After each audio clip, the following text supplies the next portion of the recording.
Video like जरूर कर लीजिए और ऐसे वीडियो लगातार फ्री में पाने के लिए चैनल को तुरंत सब्सक्राइब कर लीजिए और बेल आइकन को जरूर टैप कर लीजिए ताकि आगे भी सारे वीडियो आपको मिलते रहे। यूट्यूब में फॉलो करते हैं तो प्लीज ये वाला फ्री टेलीग्राम चैनल जरूर ज्वाइन कर लीजिएगा। सारे नोटिफिकेशन सारे अपडेट यहीं पे आते हैं, ध्यान रखिए। Hello everyone, welcome to study for civil services backup channel. मेरा नाम सुमिता ग्रेरी है और हिस्ट्री के सेशन में हमने पिछले सेशन में वैदिक कल्चर पढ़ना स्टार्ट कर दिया था और हमने क्या पढ़ लिया था, आर्यंस कहाँ से आए थे। पहले तो हमने वैदिक कल्चर के ब्रीफ में डेफिनेशन टाइप की पढ़ी थी, फिर हमने पढ़ा था कि आर्यंस कहाँ से आए थे। इस पर कई जो हमारे स्कॉलर्स हैं उनकी जो ओपिनियन थे उन सब चीज़ों के बारे में हमने डिस्कस किया था। किसी ने कहा कि हिमालय से आए थे, किसी ने कहा कि जो है सप्त सिंधवा रीजन से आए थे, किसी ने कहा कश्मीर से आए थे। इस तरीके से हमने उनके ओपिनियंस डिस्कस किए थे। आज फर्दर सेशन को आगे बढ़ाते हुए हम वैदिक कल्चर में आगे बढ़ते हैं, ठीक है। तो सबसे पहले आज का पॉइंट क्या है कि वैदिक पीरियड। अब वैदिक पीरियड कितने प्रकार के होते हैं या कितने होते हैं, ठीक है। तो दो हैं, ऋग्वैदिक पीरियड या फिर जिसको हम प्री वैदिक पीरियड बोलते हैं, ठीक है। कौन से, ऋग्वैदिक पीरियड या प्री वैदिक पीरियड। और सेकंड आपका आ जाता है पोस्ट वैदिक पीरियड, ठीक है।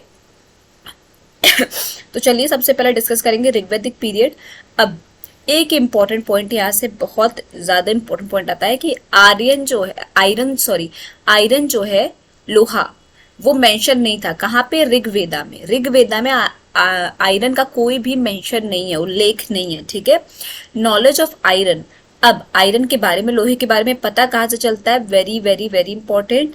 तो कहाँ से पता चलता है, knowledge of iron came from Atranjikhera in Etah district around 1000 BC। अब ये जो क्वेश्चन है ना स्टूडेंट, ये आपके पेपर में बहुत बार पूछा गया है, आगे भी बहुत बार पूछा जाएगा, ठीक है। कुछ क्वेश्चंस ऐसे होते हैं जो मैंडेटरी हैं, एक के बाद एक किसी ना किसी पेपर में पूछे ही जाते हैं, वो एक क्वेश्चन रख दिए जाते हैं, ठीक है। तो ऐसे ये क्वेश्चन भी बहुत इंपॉर्टेंट है कि नॉलेज ऑफ आयरन, लोहे के बारे में कहाँ से जानकारी प्राप्त हुई। सबसे पहले तो अतरंजी खेड़ा जो कि एटा डिस्ट्रिक्ट में है। ये कहाँ पड़ता है, एटा डिस्ट्रिक्ट आपका उत्तर प्रदेश में पड़ता है, ठीक है। यहाँ से जो है प्राप्त हुई लगभग 1000 BC में, ठीक है। 1000 BC के तहत प्राप्त हुई, ठीक। फिर for this reason the higher time limit of Rigvedic period has been kept in 1000 BC, ठीक।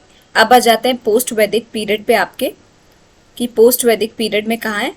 Iron is found in the later Vedic text, ठीक है। आयरन के बारे में कहाँ पे हमें देखने को मिलता है, लेटर वैदिक टेक्स्ट में। Therefore its lower age limit has been set as 1000 BC। The second urban revolution started in India in 600 BC which is the event after the post Vedic period, ठीक है। अब जो सेकंड अर्बन रेवोल्यूशन हम कहेंगे वो कब start हुआ था इंडिया में, अराउंड 600 BC में, ठीक है।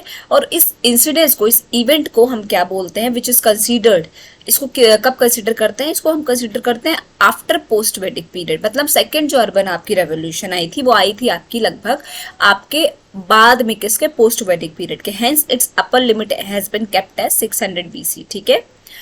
अब recently excavations at Raja Nal's fort and other sites in Sonbhadra district showed that iron was used in the ancient Kashi, today's Varanasi district, in its vicinity in 1000 BC। अब अभी रिसेंटली देखिए एक्सकवेशंस तो होते रहते हैं, खोज होती रहती हैं, डिस्कवरीज होती रहती हैं, ठीक है।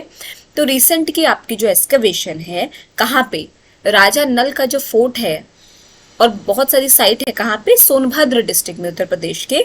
वहां से क्या पाया गया कि आयरन का जो है यूज आपके 1500 BC से ही जो है चालू है।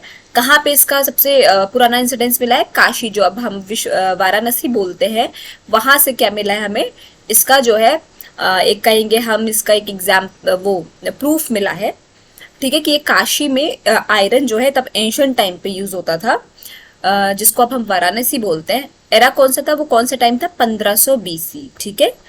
ये एक इंपॉर्टेंट पॉइंट यहाँ से आ जाता है, ठीक। फिर अब जोग्राफिकल एरिया ऑफ ऋग्वैदिक आर्यंस। तो ऋग्वैदिक आर्यंस मतलब आर्यंस का एरिया कौन कौन सा था, लगभग तो 4 रिवर्स थे, ठीक है। The 4 rivers of Afghanistan, Kumbh, Gomti and Krumu and Suvastu are mentioned in Rigveda.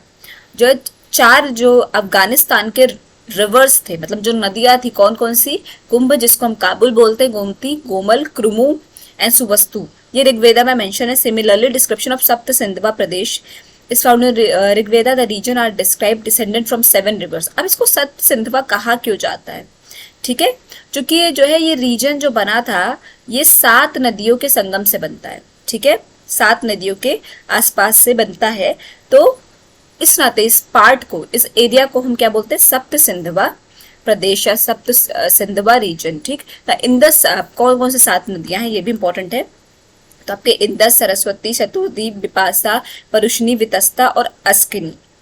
अब स्टूडेंट्स ये जो नाम है ना नदियों के, इनके आपको न्यू नेम भी याद करने जरूरी है, आपको याद होना चाहिए। तो इंदस को हम इंदस कहते हैं, सरस्वती को सरस्वती, शतुर्दी को सतलज, बिपाशा को व्यास, परुष्णी को रावी, वितस्ता को झेलम और अस्कनी को चिनाब, ठीक है। बहुत इंपॉर्टेंट है, आपको नाम याद होने चाहिए, ठीक है। It is clear from this part the Aryans first settle in the Punjab and Afghanistan region. After this Aryan moves to the east and took possession of the area near Kurukshetra and named it Brahmavarta. अब इससे क्या पता चलता है कि Aryans पहले कहाँ settle थे, पंजाब और अफगानिस्तान के रीजन में, ठीक है। ये एरिया हमारा उधरी पड़ता है ना इन नदियों के पास। फिर आफ्टर दिस वो ईस्ट की तरफ जो है मूव हो गए, और कहाँ पे उन्होंने अपना जो सेटलमेंट स्थापित किया, कुरुक्षेत्र में, उसको क्या नाम दिया, ब्रह्मवर्त, ठीक।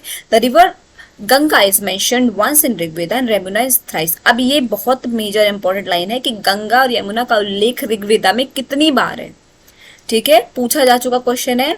तो गंगा का 1 बार है और यमुना का 3 बार है। Similarly in the Rigveda river of Kashmir कौन सी, मारुद्वृदा इज मेंशन्ड। अब एक इंपॉर्टेंट लाइन यहां से या क्वेश्चन यहां से पुटअप हो सकता है कि मारुद्वृदा, ठीक है, मारुद्वृदा कहाँ की रिवर है जो कि ऋग्वेदा में मेंशन है, तो वो कश्मीर की रिवर है, ठीक है। कहाँ की रिवर है, कश्मीर की रिवर है। आज का सेशन यहाँ पे एंड करते हैं। आई होप आपको समझ में आया होगा। कोई भी डाउट हो स्टूडेंट्स तो प्लीज कमेंट सेक्शन में कमेंट करके जरूर बताइएगा। और अभी तक अगर आपने चैनल को लाइक शेयर सब्सक्राइब नहीं किया है तो प्लीज कीजिए, बेल बटन को प्रेस करना ना भूलिए। Thank you so much for watching.